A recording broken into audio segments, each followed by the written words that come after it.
ड्रामे के अगले एक साथ में आप देखेंगे कि सिद्रा को जैसे ही पता चलता है कि उसके पेरेंट्स को रुबाब ने घर से निकाल दिया है, तो वो उन्हें मजबूर करने लगती है कि वो उसके घर आ जाएं, लेकिन वो बेटी के घर नहीं जाना चाहते, इसलिए वो कहते हैं कि वो वहाँ नहीं आ सकते।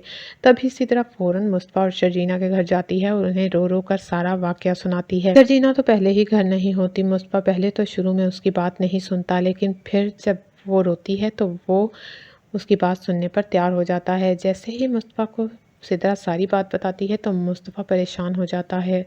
वो लाख सख्त दिल सही या लाख खफा सही, लेकिन वो फ़ौरन ही अपने पेरेंट्स को लेने के लिए ओल्ड होम चला जाता है।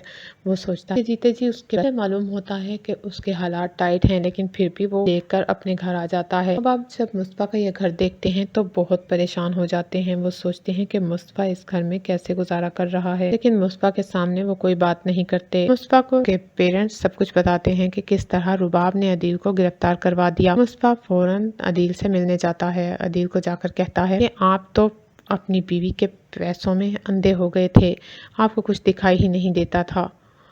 आपने ऐसा क्यों किया? क्या वालिदैन ने आपकी तरबियत ऐसी की थी कि आप दूसरे के पैसे पर डाका मारें या उसको लूटें? अदील की अकड़ अभी भी ख़त्म नहीं हुई होती। वो उसे कहता है कि मुस्तफ़ा तुम छोटे हो तो छोटे ही बनकर रहो, तुम्हें मैंने नहीं बुलाया, तुम खुद ही आए हो, मुझे यहाँ ही रहने दो, तुम मुझसे क्यों मिलने आए हो? मुस्तफ़ा अदील को सब कुछ बताता है। वो कहता है माँ बाप को किस तरह रुबाब ने धक्के देकर घर से निकाल दिया और आपने उनका मकान भी बेच डाला। अब वो कहाँ जाते इस बुढ़ापे में? वो ओल्ड होम चले गए। अदील ये सुनकर हैरान रह जाता है। वो शर्म से मुंह छुपाने लगता है। मुस्तफ़ा कहता है कि आपने माँ बाप को भी किसी को मुंह दिखाने के काबिल नहीं छोड़ा। वो बहुत परेशान हैं कि क्या हमने अपनी औलाद की तरबियत ऐसी की थी।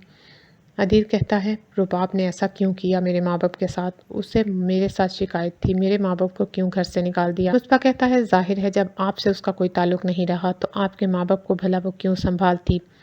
आप तो जानते ही हैं वो वैसे भी अमीर लोग खुद गर्ज हुआ करते हैं। अदील कहता है अब माँ बाप कहाँ हैं? तो वो कहता है कि वो अब मेरे घर में हैं, मैं उन्हें अपने पास ले आया। अदील मुस्तफ़ा से मुँह छुपाने लगता है।